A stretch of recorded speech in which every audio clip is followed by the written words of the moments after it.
प्रियांनो, पुन्हा एकदा परमेश्वराने आपल्याला संधी दिली की आपण त्याच्या सानिध्यामध्ये येऊन त्याची उपकारस्तुती करावी, धन्यवाद द्यावे. या नवीन प्रभुवारी परमेश्वराने आपणा सर्वांना त्याच्या सानिध्यात एकत्र केलं. आपण त्याची उपकारस्तुती करूया.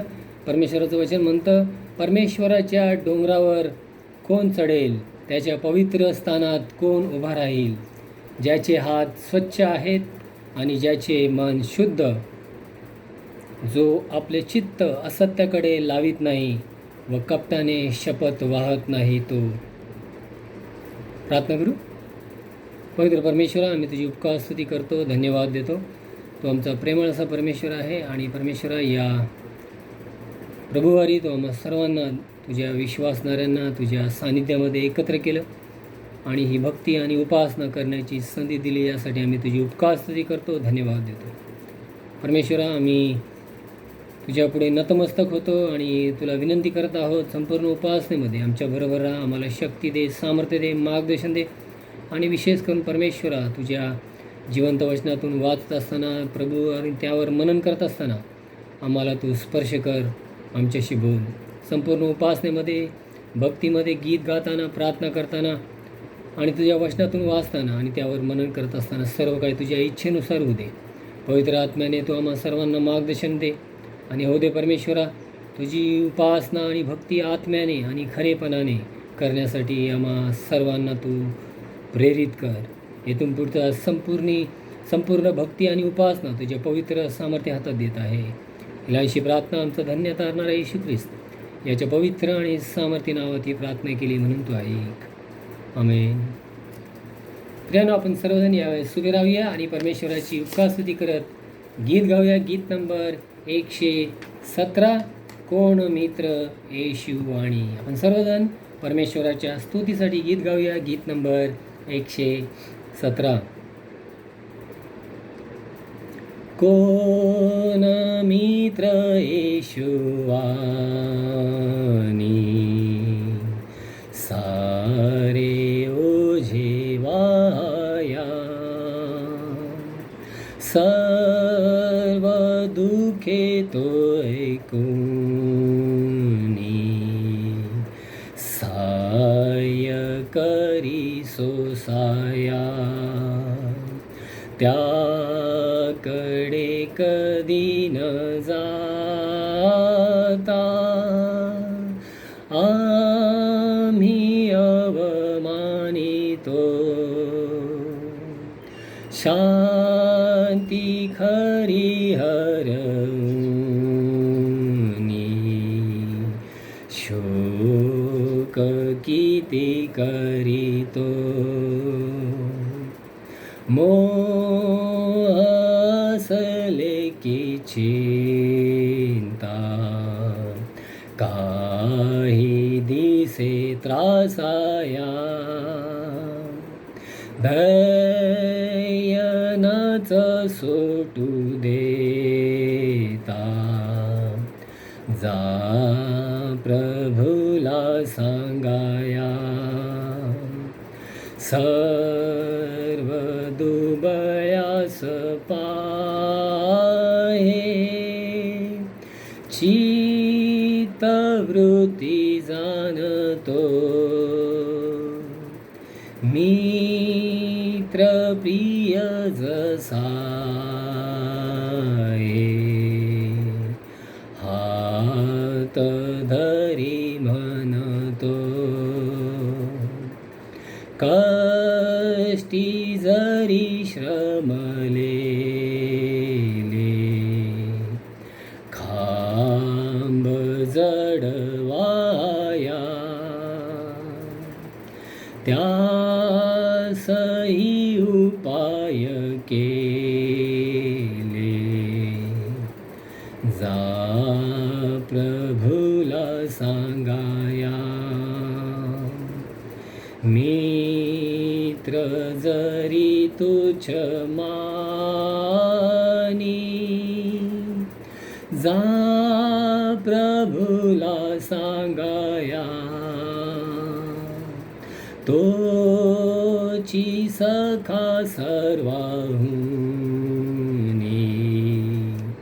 सिद्ध स्वीकाराया. प्रियांनो, आपण उभे असतानाच परमेश्वराच्या विश्वास वचन जे आपण व्यक्त करूया. प्रेषितांचा मतांगीकार आपण सर्वजण मिळून बोलूया. सर्व समर्थ एकच देव जो पिता, आकाश पृथ्वी दृश्य व अदृश्य अशा सर्वांचा निर्माण करता, त्यावर आमचा विश्वास आहे.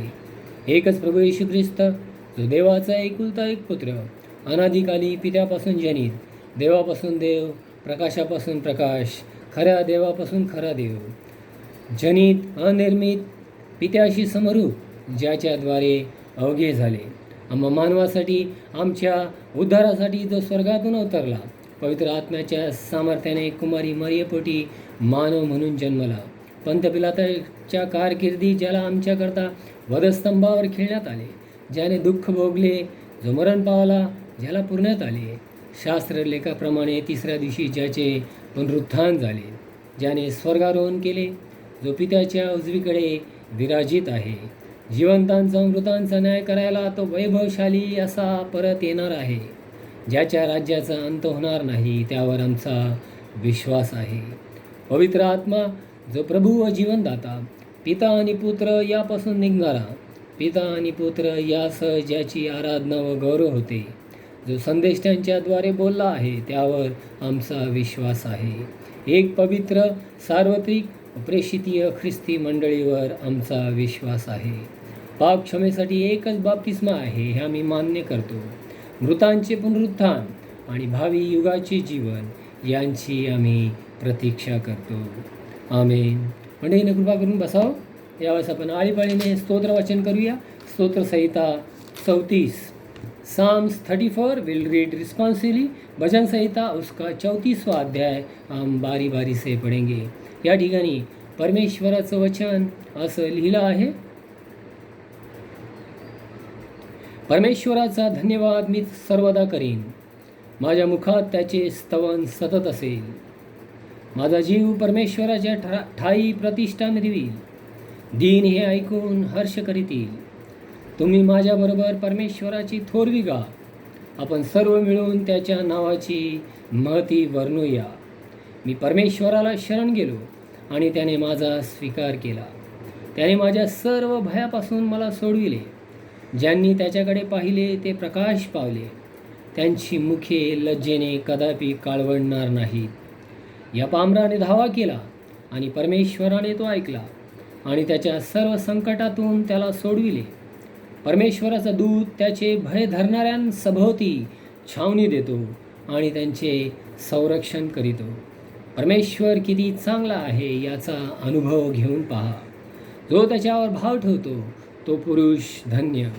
परमेश्वराचे पवित्र जन हो, त्याचे भय धरा, कारण त्याचे भय धरणाऱ्यांना काही उणे पडत नाही.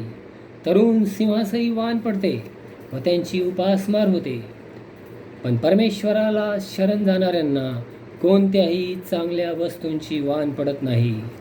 मुलांनो, या माझे ऐका, मी तुम्हाला परमेश्वराचे भय धरावायला शिकवीन. सुख भोगावे म्हणून जीविताची इच्छा धरणारा व दीर्घ आयुष्य चाहणारा असा मनुष्य कोण? तू आपली जीभ दुर्भाषणापासून व आपले ओठ कपटी भाषणापासून आवर. वाईटाचा त्याग कर व बरे ते कर. शांतीच्या प्राप्तीसाठी प्रयत्न कर व तिचे अवलंबन कर. परमेश्वराचे नेत्र नीतिमानांकडे असतात, त्याचे कान त्यांच्या हाकेकडे असतात. वाईट करणाऱ्यांची आठवणसुद्धा पृथ्वीवर राहू नये म्हणून परमेश्वर त्यांना विन्मुख होतो.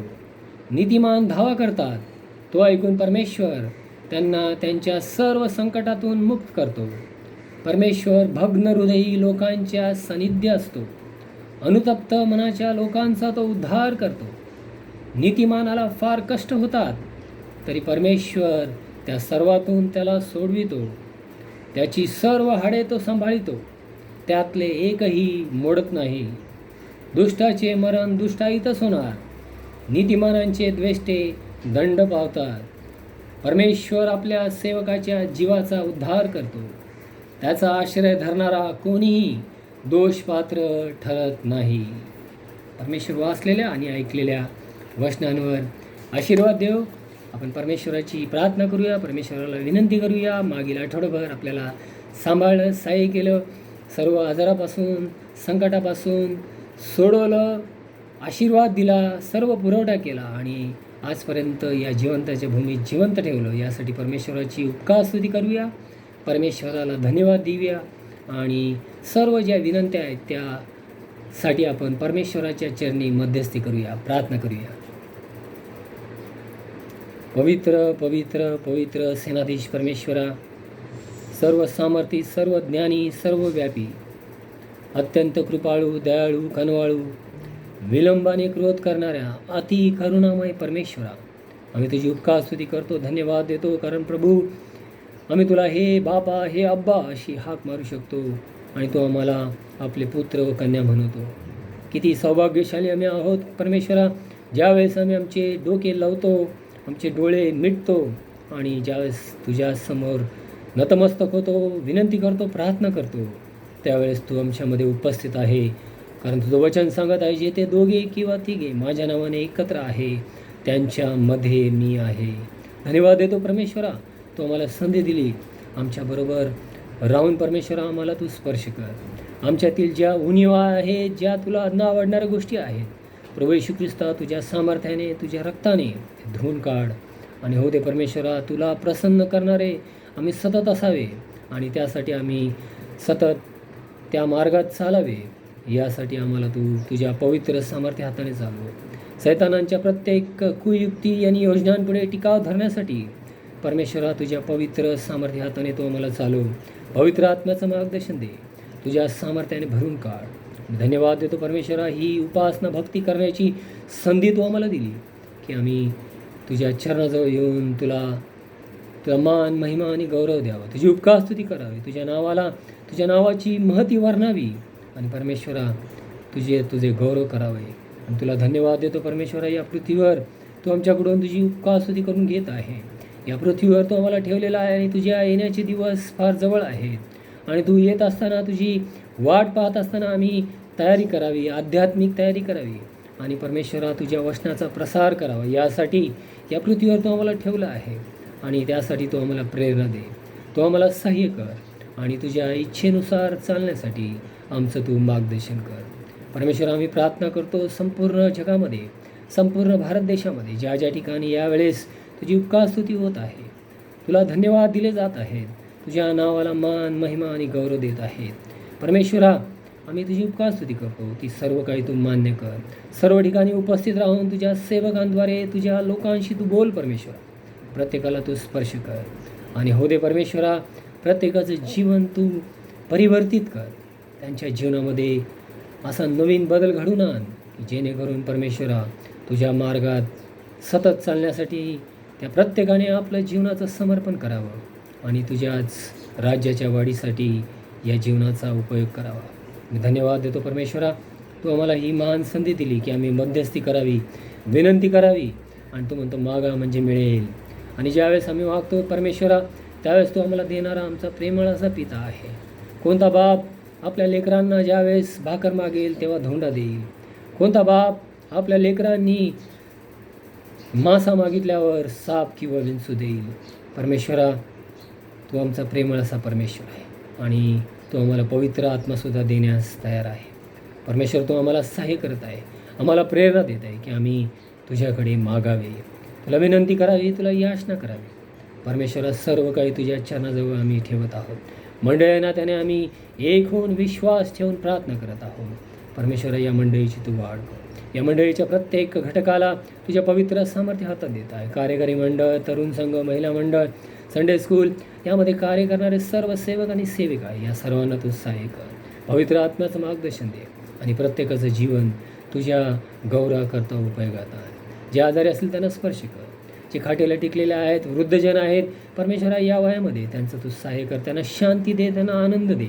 त्यांचे कुटुंबीय त्यांची जी सेवा करत आहे ती तू त्यांना मार्गदर्शन दे, त्यांना आशीर्वाद दे. आणि हो दे परमेश्वरा, तुझं गौरव प्रत्येक कुटुंबाद्वारे करून आण.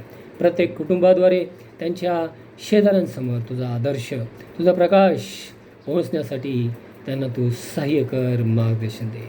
धन्यवाद देतो परमेश्वरा, सर्व काही तुझ्या सानिध्यात आहेत आणि सर्वांना तू आरोग्य दिलेलं आहे, सर्वांचा सांभाळ केलेला आहे.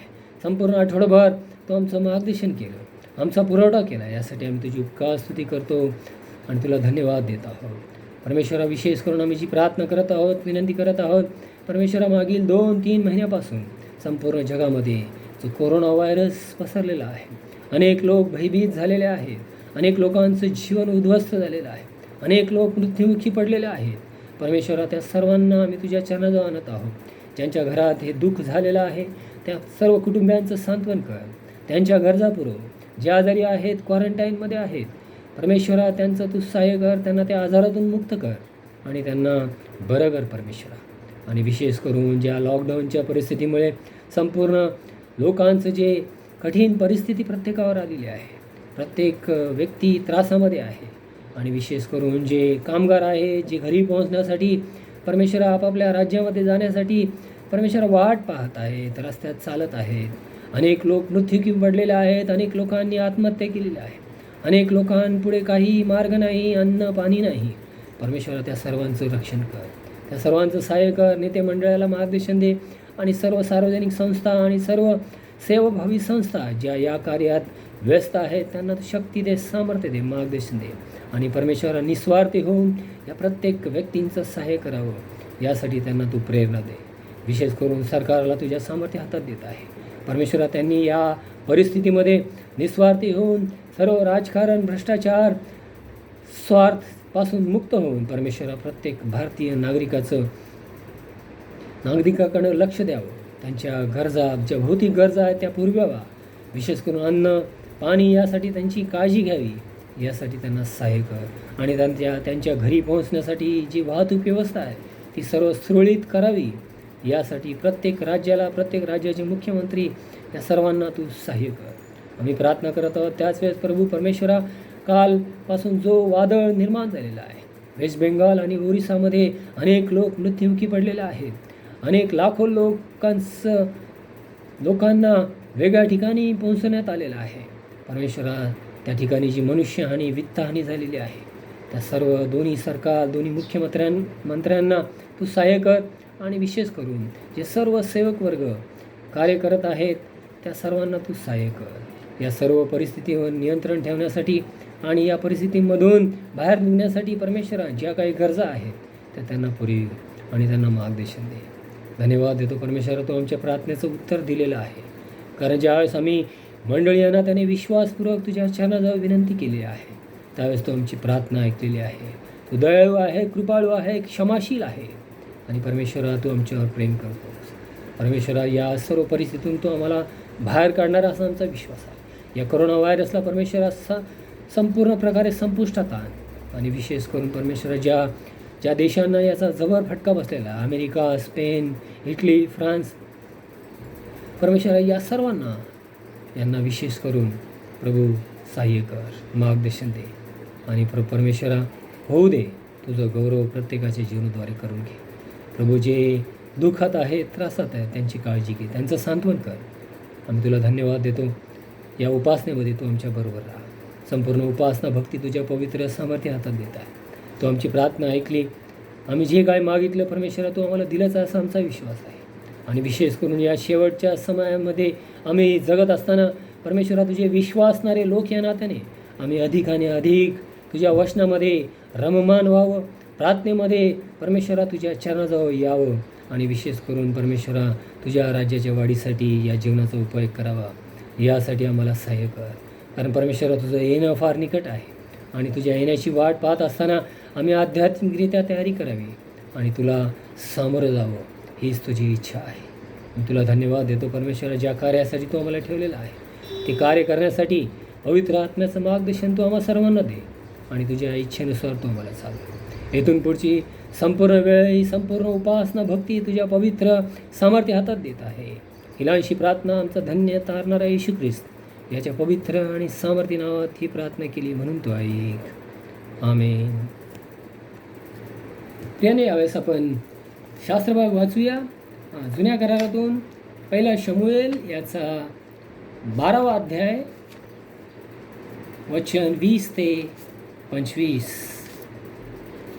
Book of 1 Samuel chapter 12 versus 20-25। पहले शमूएल की पुस्तक उसका 12वां अध्याय वचन 20 से 25 आयत तक। या ठिकाणी परमेश्वराचं वचन असं लिहिलेलं आहे, शमूएल लोकांना म्हणाला, भिवू नका, हे दुष्कर्म तुम्ही केले आहे खरे, पण आता परमेश्वराला अनुसरण्याचे सोडून दुसरीकडे वळू नका, तर मनोभावे परमेश्वराची सेवा करा. ज्या निरर्थक वस्तूंपासून तुम्हास काही लाभ व्हावायचा नाही व तुमचा उद्धार व्हावायचा नाही, त्याच्या मागे लागू नका, कारण त्या केवळ निरर्थक होत. परमेश्वर आपल्या थोर नामास्तव आपल्या लोकांचा त्याग करणार नाही, कारण परमेश्वराने कृपा होऊन तुम्हास आपले प्रजाजन केले आहे. तुम्हासाठी प्रार्थना करावयाची सोडून देणे हा परमेश्वराचा अपराध माझ्या हातून न घडो. मी तुम्हास चांगला व सरळ मार्ग दाखवितो, मात्र तुम्ही परमेश्वराचे भय धरा व सत्याने व जीवे भावे त्याची सेवा करा. त्याने तुम्हासाठी केवढी महत्कृत्ये केली आहेत याचा विचार करा. पण तुम्ही दुष्कृत्ये करीत राहाल तर तुम्ही नष्ट व्हाल व तुमचा राजा नष्ट होईल. परमेश्वर वाचलेल्या आणि ऐकलेल्या वचनांवर आशीर्वाद देव. यावेळेस पुन्हा एकदा आपण परमेश्वराची उपकास्तुती करत गीत गाऊया. गीत नंबर 658, देव राया आम्ही दीन. आपण सर्वजण उभे राहूया आणि परमेश्वराच्या स्तुतीसाठी आपण गीत गाऊया. गीत नंबर 658, देव राया आम्ही दीन. देव राया आम्ही दीन, दया सागरीचे मेन. देव राया आम्ही दीन, दया सागरीचे मेन. तूच सांगले कराना, कशी करावी प्रार्थना. तूच सांगले कराना, कशी करावी प्रार्थना. देव राया आम्ही दीन, दया सागरीचे मेन. तुझा आशीर्वाद व्हावा, जीव त्या माझी रंगावा. तुझा आशीर्वाद व्हावा, जीव त्या माझी रंगावा. देव राया आम्ही दीन, दया सागरीचे मेन. प्रार्थनेचे अन्न खावे, सिद्ध व्हावे तुझ्या सेवे. प्रार्थनेचे अन्न खावे, सिद्ध व्हावे तुझ्या सेवे. देव राया आम्ही दीन, दया सागरीचे मेन. देव राया आम्ही दीन, दया सागरीचे मेन. दास म्हणे रात्रंदिना, तुझे घडावे चिंतन. दास म्हणे रात्रंदिना, तुझे घडावे चिंतन. देवराया मी दीन, दया सागरीचे मीन. देवराया मी दीन, दया सागरीचे मीन. म्हणजे कृपा करून बसावं. यावेळेस नवीन करारातून आपण वाचूया प्रेषितांची कृत्ये याचा 10वा अध्याय वचन 1 ते 4 आणि 12वा अध्याय वचन 1 ते 5. प्रेरितों के काम उसका 10वां अध्याय वचन 1 से 4 और 12वां अध्याय वचन 1 से 5. Book of acts chapter 10 versus 1 to 4 and chapter 12 versus 1 to 5. या ठिकाणी परमेश्वराचं वचन असं लिहिलं आहे. 10वा अध्याय पहिल्या वचनापासून. कैसरिया येथे कर्नेल्य नावाचा कोणी एक पुरुष इटलीक म्हटलेल्या पलटणीत शताधिपती होता.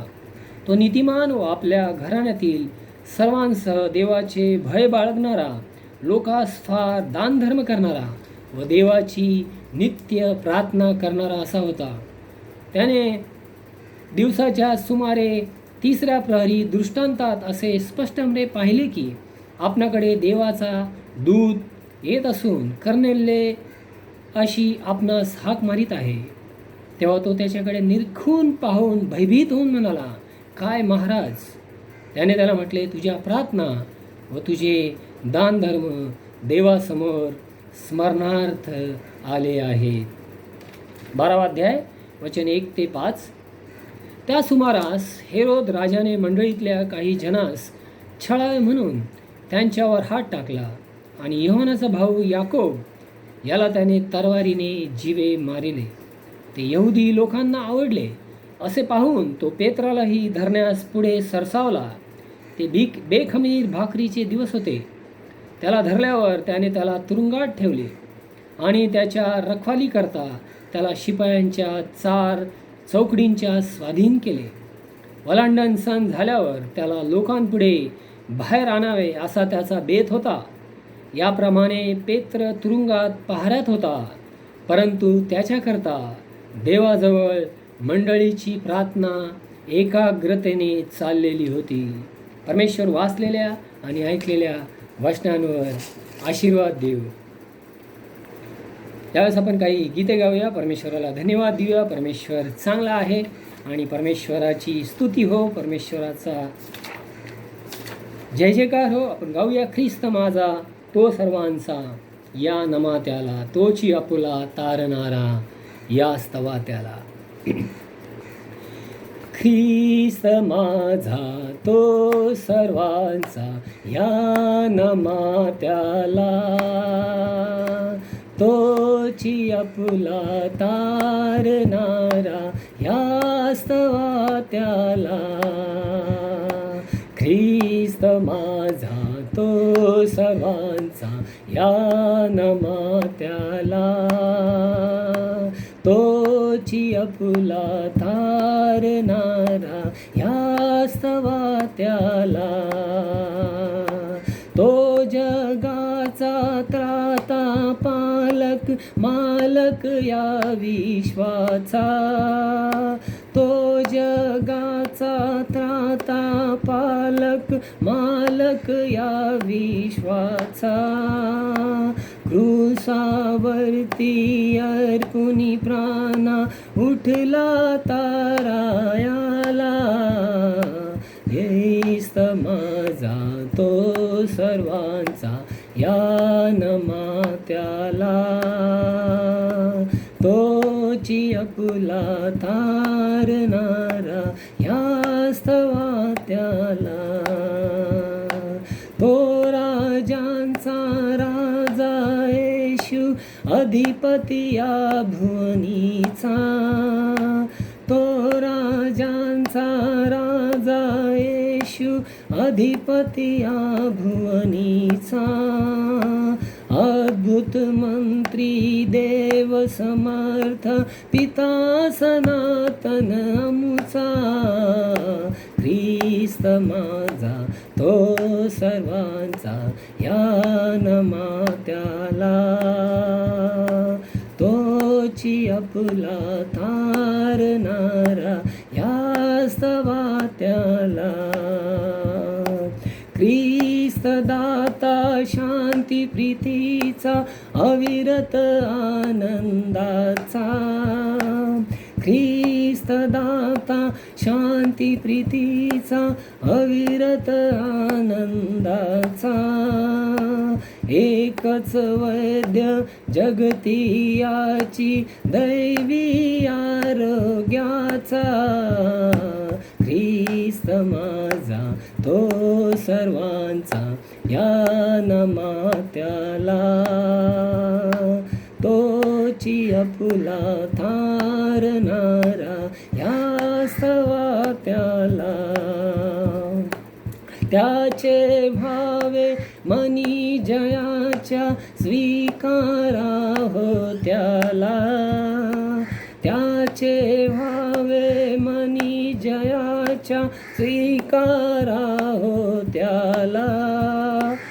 जगदुधारक जीवन सत्य आळवा नित्य तयाला, ख्रिस्त माझा तो सर्वांचा या नमात्याला, तोची आपुला तारणारा या स्तवात्याला. यावेळेस आपण आणखी एक गीत गाऊया, परमेश्वराची स्तुती करूया आणि परमेश्वराची जीवा मुक्ती दिलाय येशू नाम, शांती दिलाय येशू नाम. मुक्ती दिलाय येशू नाम, शांती दिलाय येशू नाम. मुक्ती दिलाय येशू नाम, शांती दिलाय येशू नाम. यीशु दया का बहता सागर, यीशु दया का बहता सागर, यीशु है दाता महान, यीशु है दाता महान. मुक्ति दिलाए यीशु नाम, शांति दिलाए यीशु नाम. मुक्ति दिलाए यीशु नाम, शांति दिलाए यीशु नाम. चरनी में तूने जन्म लिया यीशु, चरनी में तूने जन्म लिया यीशु. सूली पे किया बलिदान, सूली पे किया बलिदान. मुक्ति दिलाए यीशु नाम, शांति दिलाए यीशु नाम. मुक्ति दिलाए यीशु नाम, शांति दिलाए यीशु नाम. हम सब के पापों को मिटाने, हम सब के पापों को मिटाने यीशु हुआ बलिदान, यीशु हुआ बलिदान. मुक्ति दिलाए यीशु नाम, शांति दिलाए यीशु नाम. मुक्ति दिलाए यीशु नाम, शांति दिलाए यीशु नाम. क्रूस पर अपना खून बहाया, क्रूस पर अपना खून बहाया. सारा चुकाया दान, सारा चुकाया दान. मुक्ति दिलाए यीशु नाम, शांति दिलाए यीशु नाम. मुक्ति दिलाए यीशु नाम, शांति दिलाए यीशु नाम. योग्य केवल तू, योग्य केवल तू, योग्य केवल तू प्रभु मेरे यीशु. योग्य केवल तू, हालेलुया. योग्य केवल तू, हालेलुया. योग्य केवल तू ही प्रभु, मेरे प्रभु यीशु। आदर और महिमा हो तेरी, आदर और महिमा हो तेरी, आदर और महिमा हो तेरी प्रभु, मेरे प्रभु यीशु। योग्य केवल तू, हालेलुया, योग्य केवल तू, हालेलुया, योग्य केवल तू ही प्रभु, मेरे प्रभु यीशु। पवित्र केवल तू, हालेलुया, पवित्र केवल तू, पवित्र केवल तू ही प्रभु, मेरे प्रभु यीशु। योग्य केवल तू, हालेलुया, योग्य केवल तू, हालेलुया, योग्य केवल तू ही प्रभु, मेरे प्रभु यीशु। तू ही हमारा भरोसा, तू ही हमारा भरोसा, तू ही हमारा भरोसा प्रभु, मेरे प्रभु यीशु। योग्य केवल तू, हालेलुया, योग्य केवल तू, हालेलुया, योग्य केवल तू ही प्रभु, मेरे प्रभु यीशु। जीवन की रोटी है तू, हालेलुया, जीवन की रोटी है तू, जीवन की रोटी है तू ही प्रभु, मेरे प्रभु यीशु। योग्य केवल तू, हालेलुया, योग्य केवल तू, हालेलुया, योग्य केवल तू ही प्रभु, मेरे प्रभु यीशु। स्तुति प्रशंसा हो तेरी, स्तुति प्रशंसा हो तेरी, स्तुति प्रशंसा हो तेरी प्रभु, मेरे प्रभु यीशु। योग्य केवल तू, हालेलुया, योग्य केवल तू, हालेलुया, योग्य केवल तू ही प्रभु, मेरे प्रभु यीशु, मेरे प्रभु यीशु, मेरे प्रभु यीशु। यावेळेस परमेश्वराच्या वचनात आपण जात आहोत. नवीन करारातून आपण वाचूया मत्तेयाचा 7वा अध्याय वचन 7 ते 11. Gospel according to Saint Matthew chapter 7 verses 7 to 11. मत्ती रचित सुसमाचार उसका 7वां अध्याय वचन 7 से लेकर 11 तक. परमेश्वराचं वचन असं लिहिलं आहे. परमेश्वराच्या वचनातून 7व्या ओळीपासून प्रारंभ होतो. मागा म्हणजे तुम्हास दिले जाईल, शोधा म्हणजे तुम्हास सापडेल, ठोका म्हणजे तुमच्यासाठी उघडले जाईल. कारण जो कोणी मागतो त्याला मिळते, जो शोधतो त्याला सापडते, व जो ठोकीतो त्याच्यासाठी उघडले जाईल. आपल्या मुलाने भाकर मागितली तर त्याला धोंडा देईल, आणि मासा मागितला तर त्याला साप देईल. असा तुमच्यात कोण माणूस आहे? मग तुम्ही वाईट असताही आपल्या मुलाबाळांना चांगल्या देणग्या देणे तुम्हाला समजते, तर तुमच्या स्वर्गातील पित्याजवळ जे मागतात त्यांना तो किती विशेष करून चांगल्या देणग्या देईल. हे ख्रिस्ताचे शुभवर्तमान आहे. हे ख्रिस्ता, तुझी स्तुती हो. प्रार्थना करू. पवित्र परमेश्वरा, आम्ही तुझी उपकार स्तुती करतो, धन्यवाद देतो. पुन्हा एक वार तुझ्या जिवंत वचनातून मनन करण्यासाठी आणि चिंतन करण्यासाठी तू आम्हाला ही संधी दिली, वेळ दिली, यासाठी आम्ही तुझी उपकार स्तुती करतो.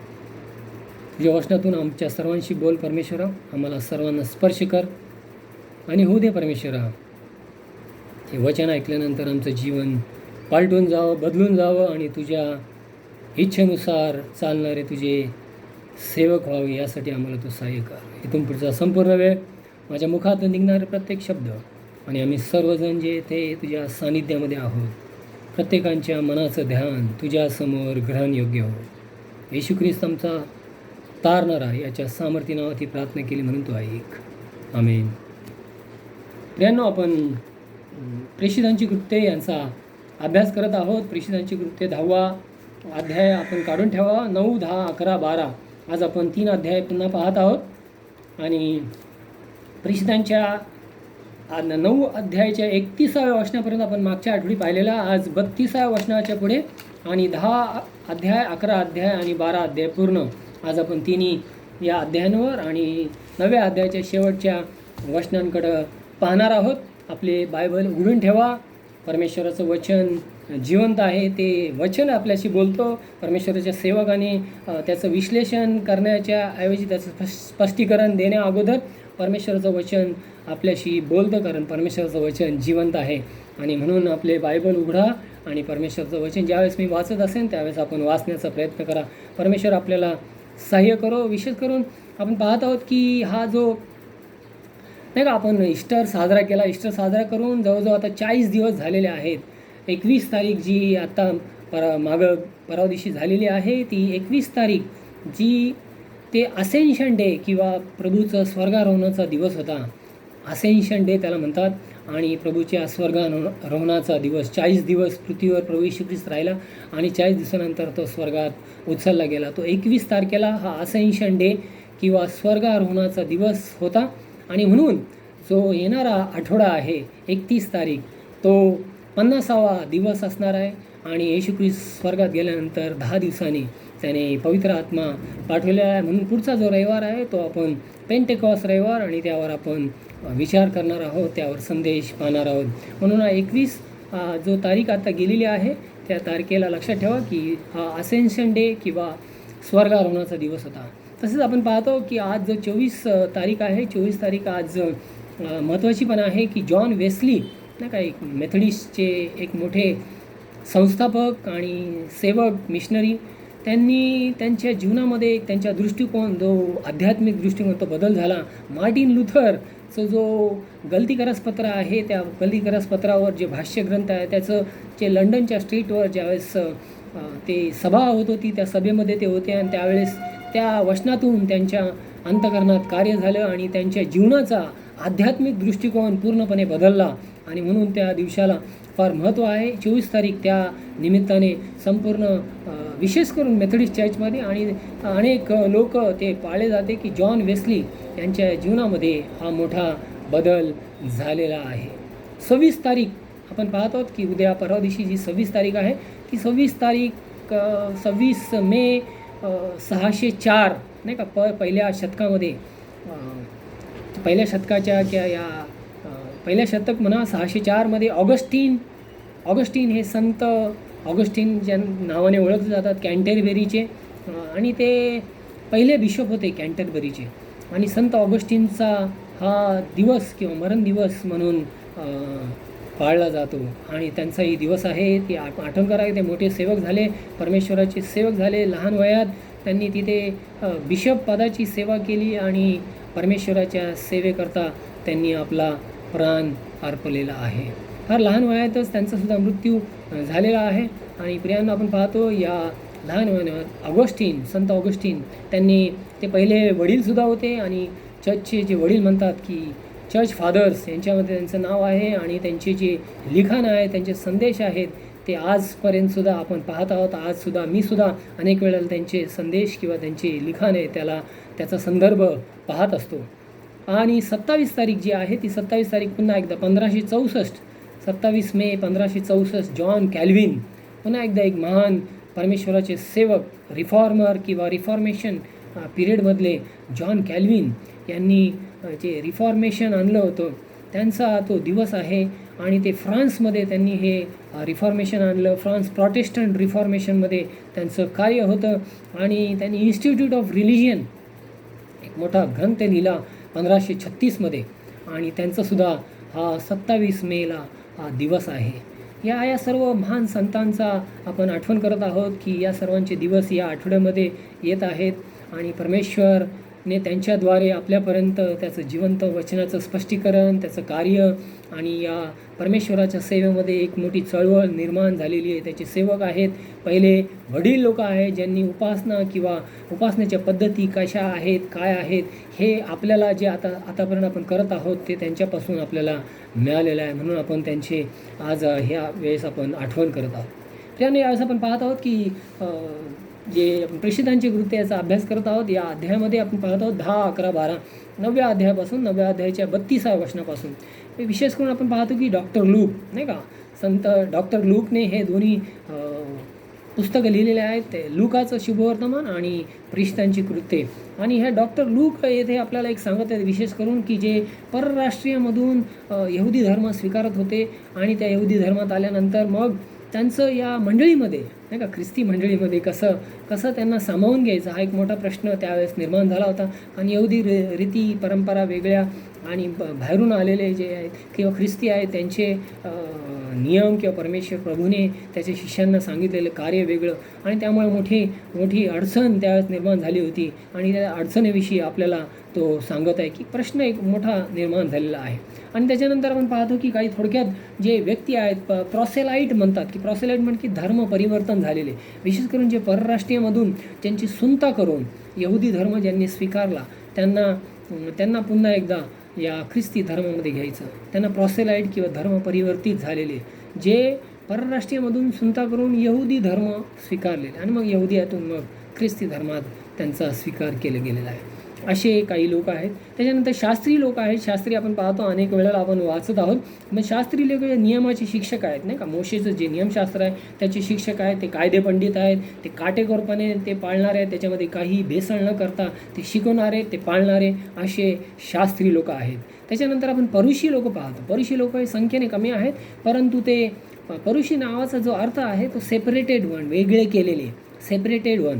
आणि हे परुषी आहे ते कुशल कारागीर, आर्टिसन्स, चांगले कुशल कारागीर आहेत. आणि ते अमरत्व आणि पुनरुत्थान यावर विश्वास ठेवणारे, व्यक्तिगत आपण परमेश्वरासाठी जे वचन आहे ते पाळले पाहिजे, नियम पाळले पाहिजे. आणि परमेश्वर आपलं नशीब किंवा मनुष्याचं नशीब बदलू शकतं ज्यावेळेस परमेश्वराच्या वचनावर आपण चालतं. असे हे परुषी लोक जे आहेत ते मानणारे लोक आहेत.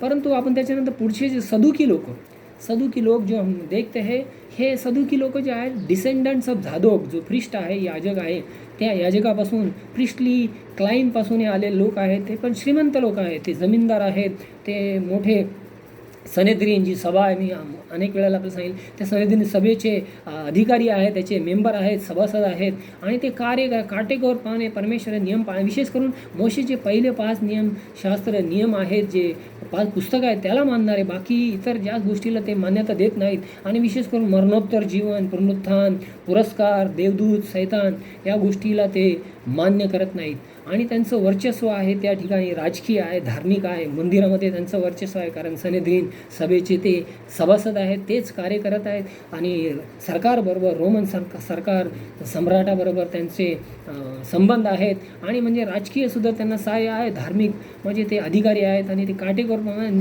परुषांपेक्षा किंवा इतरांपेक्षा ते धार्मिक गोष्टीमध्ये अधिक कठोरपणे निर्णय घेणारे लोक आहेत. आणि म्हणून ते म्हणतात की मनुष्य हा स्वतंत्र आहे, मनुष्याच्या हातात चांगलं वाईट काय ते ठरवलेलं आहे, म्हणून नशीब वगैरे असं काही नाही. आणि म्हणून ते या गोष्टीमध्ये विश्वास ठेवणारे हे लोक आहेत. अशा प्रकारचे सर्व लोक आपण या ठिकाणी पाहत आहोत. अनेक वेळेला आपण विचार करतो शास्त्री कोण आहेत, फरीसी कोण आहेत, सदुकी कोण आहेत, प्रॉसेलाइट धर्म परिवर्तित कोण आहेत. यासाठी मी हे थोडक्यात आपल्याला त्यांची एक थोडी एक ब्रीफ म्हणा, थोडक्यात एक ओळख दिलेली आहे. आणि या ठिकाणी आपण पाहतो की पेत्राचं जे कार्य सुरू झालेलं आहे 9व्या अध्यायाच्या 32व्या वचनात पाहा की लोद शहरामध्ये तो गेलेला आहे. लोद शहरामध्ये आणि 35व्या वचन म्हणतं की लोद आणि शारोन हे जवळचे 2 शहर आहेत. सर्व रहिवासी प्रभूकडे वळले. सर्व रहिवासी, सर्व शब्द तिथे आपण अंडरलाईन करू शकतो. सर्व रहिवासी प्रभूकडे वळलेले आहेत. कोणते शहर आहेत? लोद आणि शारोन. हे लोद आणि जे शारोन शहर आहे ते शारोनचं जे प्लेन आहे समुद्र तटीय बाजूने, त्या ठिकाणी त्या येरुशलेमच्या जवळजवळ आसपास 30 ते 40 मैलाच्या आतमध्ये आहे, 30 मैलाच्या आसपास आहेत. आणि हे जे लोद शहर आहे ते त्यापासून मग कर्मेल डोंगराला ते वाढ जात आहे. आणि आपण 40व्या वचनात जर पाहिलं तर पेत्राने मग आपण पाहतो की त्या ठिकाणी 42व्या वचन यापो शहरामध्ये पेत्र गेलेला. यापो शहरामध्ये सुद्धा पुष्कळ लोकांनी विश्वास ठेवला असं परमेश्वराचं वचन 42व्या वचनामध्ये जर आपण पाहिलं तर आपल्याला मिळतं की पुष्कळ लोकांनी विश्वास ठेवलेला आहे. आणि यापोला जे आजचं आधुनिक नाव आहे जाफा, नाही का, जाफा जे शहर आहे, हे सर्व जे इराणच्या साईडचे जे शहरं आहेत त्या ठिकाणीच नंतर आपण पाहतो अनेक ही पवित्र भूमी आहे, परमेश्वराची कार्य आहे, परमेश्वराची भूमी आहे येरुशलेम. आणि त्याच्यानंतर हा सर्व इराणचा जो भाग आहे. आणि जाफा, नाही का, पॅलेस्टाईन, तर जाफाचा हा 12 मैलचा अंतरावर जाफा आहे. आणि लोद तर येरुशलेम हा 25 मैलाचा अंतर आहे. आणि मग त्याच्यानंतर आपण पाहतो पेत्राने येशू ख्रिस्तासारखंच, येशू ख्रिस्ताने नाही का मरणातून उठवलं, येशू ख्रिस्ताने पांगळ्या व्यक्तीला नाही का बरं केलं. त्याचप्रकारे इथे पेत्रसुद्धा आपल्याला दिसत आहे की 9 आणि 32मध्ये पाहिलं की 32मध्ये एनियास नावाच्या एका पक्षघाती व्यक्तीला पेत्राने बरं केलेलं आहे. त्याच्यानंतर आपण पाहतो की तबिता 9:36 ते 43मध्ये तबिता नावाच्या एक किंवा दुर्कस हे ग्रीक नाव आहे, तबिता हे आरामी नाव आहे. आणि त्या स्त्रीला त्याने मरणातून उठवलेला. म्हणजे प्रभूने जे सांगितलं होतं की तुम्ही माझ्यापेक्षा मोठमोठे कार्य कराल, आणि हे कार्य येथे पेत्राच्या जीवनातून दिसत आहेत. तेच कार्य आपल्याला सुद्धा करायचं आहे. परमेश्वराने ते अधिकार आपल्याला दिलेला आहे. परमेश्वर म्हणतो माझ्यापेक्षा मोठमोठे कार्य तुम्ही कराल. आणि येथे आपण पाहतो की पेत्र जे त्या पांगळ्या व्यक्तीला बरं करत आहे, एनियासला, त्या दुर्कसला, तबितेला मरणातून पुन्हा जिवंत करत आहे प्रभू येशूच्या नावाने. प्रियांनो, हे कार्य त्याने आपल्याला दिलेलं आहे. परंतु आपण विश्वासात कमजोर आहोत, विश्वास ठेवत नाही की मी हे करू शकतो का, माझ्याकडून हे होईल का.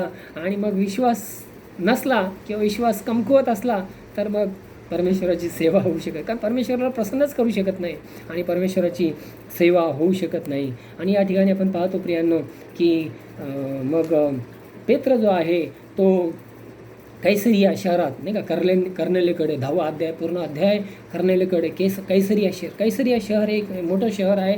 आणि ते रोमन जे हेरोद आहे त्याने हे बनवलेलं शहर आहे. रोमन अधिकारामधलं यहुदा जो प्रांत आहे त्याचं ते केंद्रीय शहर आहे. यहुदा प्रांताचं कैसरिया हे एक मोठं शहर आहे. आणि त्या कैसरिया शहरामध्ये हा कर्नेल एक मोठा अधिकारी आहे. आणि तो अधिकारी जो परमेश्वराची प्रार्थना करणारा आहे, दानधर्म करणारा आहे. आणि त्या ठिकाणी आपण वाचलेलं आहे की परमेश्वराचं दूत त्याच्यासमोर येऊन म्हणत आहे की तुझी प्रार्थना आणि तुझे दानधर्म परमेश्वरासमोर स्मरणार्थ केले गेले आहेत. प्रियांनो, प्रार्थना आणि दानधर्म परमेश्वर पाहत आहे. कोणी असो, कोणताही प्रकारचा असो, विश्वास ठेवणारा असो, विश्वास न ठेवणारा असो, ज्यावेळेस परमेश्वराला मनापासून प्रार्थना आणि विश्वास ठेवतो त्यावेळेस तो परमेश्वर स्वर्गातून पाहत आहे. त्याचे दूत क्षणात तो पाठवू शकतो आणि क्षणात तो आपल्याला आशीर्वाद देतो. या ठिकाणी हे दिसत आहे की दूत आलेला आहे आणि कर्नेलला म्हणत आहे की पेत्राला बोलून आण. तो जवळच्या शहरामध्ये, यापो शहरामध्ये आहे. आणि यापोपासून कैसरिया काही जास्त लांब नाही. आणि त्यामुळे मग पेत्र तेथे गेलेला आपल्याला दिसत आहे. आणि त्या ठिकाणी मग एक मोठा चमत्कार झालेला आपल्याला पाहायला मिळत आहे. म्हणजे एक विधर्मी जो आहे, इटली म्हटलेल्या पलटणीत शताधिपती आहे कर्नेलने, 10वा अध्यायाचं 1 वचन. आणि तो नीतिमान आहे असं म्हटलेलं आहे. आणि परमेश्वराचे भय बाळगणारा, प्रार्थना करणारा आणि दानधर्म करणारा, परमेश्वराचे भय बाळगणारा.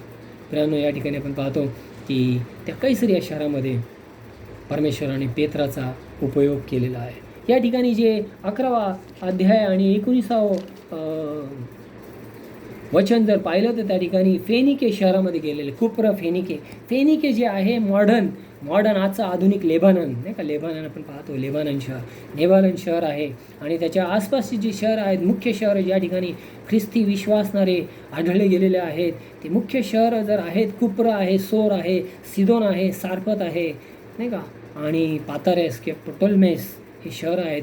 तर 21वा अध्याय 3रं वचन, 27वा अध्याय 3रं वचन, या ठिकाणी याचा संदर्भ आपण पाहू शकता की कुप्र, सोर, सिदोन, सारफत, पातारा या सर्व ठिकाणी परमेश्वराचं वचन पोहोचलेलं आहे. हे फेनिके शहराचे हे मुख्य शहर ज्या ठिकाणी बरेच ख्रिस्ती विश्वासणारे पाहिले गेले. आणि समुद्र तटापासून कर्मेल डोंगरापर्यंत जवळजवळ 150 मैलाचं अंतर आहे. आणि त्या ठिकाणी प्रियांनो, आपण पाहतो की 11व्या अध्यायामध्ये अंतुकिया शहर पाहतो. अंतुकिया शहरसुद्धा एक मोठं शहर आहे आणि रोमन प्रांतामधलं एक मोठं सिरियाची राजधानी आहे. आणि या सिरियाची राजधानी म्हणजे तिसरं मोठं शहर आहे. पहिलं शहर आहे रोम, दुसरं शहर अलेक्झांद्रिया आणि तिसरं शहर हे अंतुकिया. आणि आपण पाहतो की अंतुकियामध्येच पहिल्यांदा ख्रिस्ती लोकांना ख्रिस्ती हे नाव मिळालं, नाही का. 11 आणि 26व्या वचनामध्ये आपण पाहतो की पहिल्यांदा त्या प्रभूच्या लोकांना ख्रिस्ती हे नाव मिळालं. 11वा अध्याय आणि 26वा वचन. या ठिकाणी आपण पाहतो की 10वा अध्याय ज्या ठिकाणी आपण पाहत आहोत, 10व्या अध्यायामध्ये असं मी म्हटलेलं की पेत्राचं जे जीवन आहे आणि पेत्राचं जीवन, पेत्राला सुद्धा आता अजूनपर्यंत समजलं नव्हतं की परमेश्वर सर्वांचा आहे, सर्वांसाठी आहे, सर्वांना परमेश्वराचं वचन सांगायचं आहे. परमेश्वर अनेक वेळा सांगतो, परमेश्वराचे सेवकसुद्धा आपल्या सर्वांना अनेक वेळा सांगतात. कधी आपण काय करतो, आपल्या मनात, आपल्या विचारात गुंतलेला असतो, आपल्या जगी विचारामध्ये असतो, काय बोललेलं आपल्याला समजत नाही. कधी आपण त्या व्यक्तीला पाहत असतो, त्या व्यक्तीविषयी विचार करत राहतो आणि तो व्यक्ती कसा दिसतो, काय बोलतो, तो काय बोलत आहे, काय वचन आहे, त्याच्याकडे लक्ष नसतं. आणि म्हणून बऱ्याच वेळेला आणि आपण काही वेळेला काही गोष्टी ऐकतो, काही गोष्टी आपण ऐकत नाही. जे एखादी गोष्ट ऐकतो त्याच्यावर विचार करायला लागतो आणि जे पुढच्या गोष्टी जे बोलून जातात त्याकडे आपलं लक्ष नसतं. असं अनेक वेळेला आपल्या जीवनामध्ये होतं. असंच पेत्राच्या जीवनात आहे. आणि पेत्राच्या जीवनात पेत्राला परमेश्वराने आज्ञा दिली, मत्ती 28:19-20 की संपूर्ण जगामध्ये जाऊन सुवार्ता सांगा. आणि तरीसुद्धा हे लोक यरूशलेममध्ये अडकलेले आहेत आणि यहुदी लोकांमध्येच अडकलेले आहेत. आणि परमेश्वराला पुन्हा त्याला स्वर्गातून ते ताट पाठवावं लागतं. सर्व पशु पक्षी प्राणी, परमेश्वर म्हणतो हे निषिद्ध आहे, अशुद्ध, मी कधी स्पर्श केलेला नाही. आणि परमेश्वर म्हणतो की ज्याला मी शुद्ध केलं आहे त्याला तू अशुद्ध कसं म्हणू शकतो. म्हणजे परमेश्वर त्याला दाखवत आहे की जे इतर लोक आहेत, यहुदी लोक इतर लोकांना अशुद्ध मानायचे, विधर्मी लोक आहेत, दुसऱ्या जाती धर्माचे आहेत, त्यांना अशुद्ध मानायचे, त्यांच्याबरोबर त्यांचा काही संबंध नव्हता. परंतु परमेश्वर सांगत आहे की सर्व लोक माझे आहेत. आणि प्रियांनो, या ठिकाणी परमेश्वर त्याला कर्नेल्याच्या घरी पाठवत आहे. तो असाच जर कर्नेल्याकडून माणूस आला असता आणि पेत्राला बोलला असता तर पेत्र गेला नसता. परंतु परमेश्वराने त्याला पाठवलं. आणि का परमेश्वराचा आत्मा, 10वा अध्याय 19वा वचन जर वाचलं तर त्या म्हणतो परमेश्वराचा आत्मा त्याला म्हणाला की जा त्यांच्याबरोबर. परमेश्वराचा आत्मा त्याला म्हणाला. परमेश्वराचा आत्मा त्यांना मिळाला नाही का, पेंटेकॉस्टच्या दिवशी परमेश्वराचा आत्मा मिळाला आहे. आणि परमेश्वराचा आत्मा त्यांच्याजवळ आहे. तरीसुद्धा वचन सांगते की परमेश्वराचा आत्मा त्याला सांगत आहे. प्रियांनो, याचा अर्थ काय होतो? याचा अर्थ म्हणजे परमेश्वराचा आत्मा मिळाला म्हणजे परमेश्वर आपल्याला परमेश्वराचा आत्मा सतत बोलावा लागतो. वेगवेगळ्या परिस्थितीनुसार, वेगळ्या सेवकांद्वारे, वेगवेगळ्या व्यक्तींद्वारे परमेश्वराचा आत्मा आपल्याला आपल्याबरोबर बोलावं लागतो.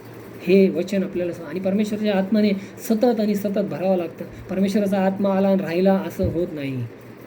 परमेश्वराच्या संगतीने राहिलं तर तो परमेश्वराचा आत्मा आपल्या जीवनामध्ये कार्य करणार आहे. आणि या ठिकाणी 10वा अध्याय 19वा वचन आपण वाचू शकता. त्या ठिकाणी लिहिलेलं आहे की परमेश्वराच्या आत्म्याने त्याला सांगितले की त्यांच्याबरोबर जा.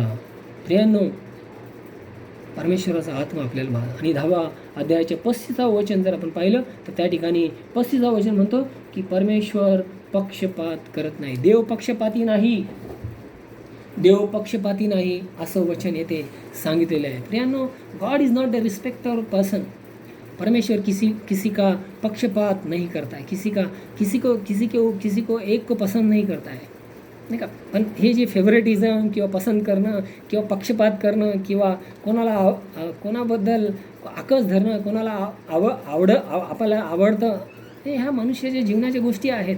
मनुष्य जीवनात हे पूर्णपणे भरलेलं आहे. मनुष्य प्रत्येक जीवनाच्या प्रत्येक क्षणामध्ये हे फेवरेटिझम किंवा आवड निवड नाही का प्रत्येक, मग ते कपड्यापासून असो, खाण्यापिण्यापासून असो, किंवा मग कोणाबरोबर बघण्याचं असो, संबंधांमध्ये असो, घरच्या नातेवाईकांमध्ये असो, आणि आपल्या लेकरांमध्ये असो, नाही का वेगवेगळ्या ठिकाणी आपल्याला आवड निवड आहे, प्रिफरन्स आहे, कोणाला जास्त अधिक आपण प्राधान्य देत आहोत.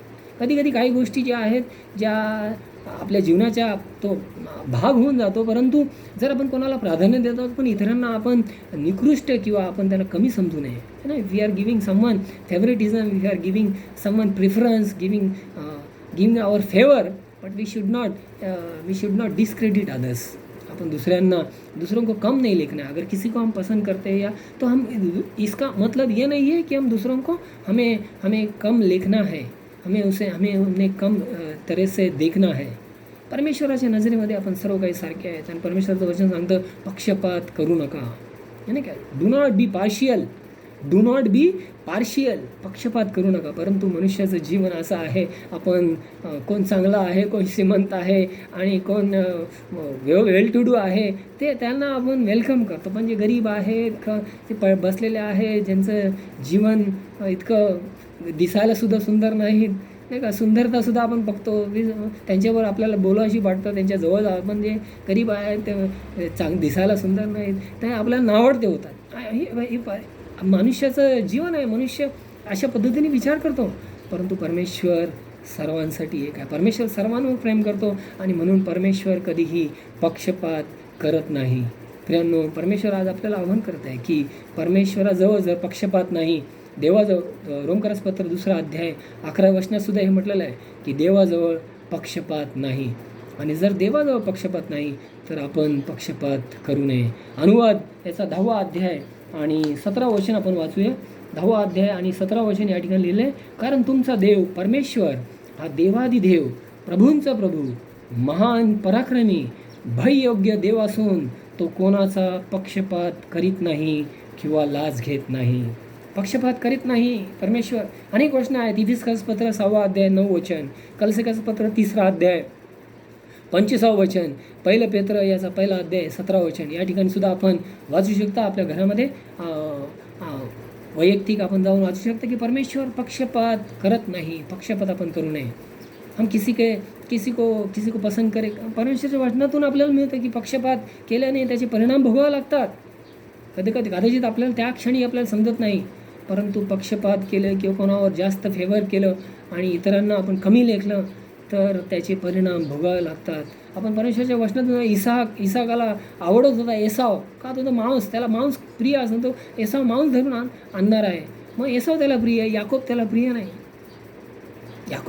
नाही. पण मग त्याच्या आईने काय केलं, याकोबाला, एसावला त्याला आशीर्वाद द्यायचा होता, परंतु याकोबाने चोरून नाही का, खोटं बोलून त्याच्या आईने नाही का योजना, कपटनीती, कूटनीती केली.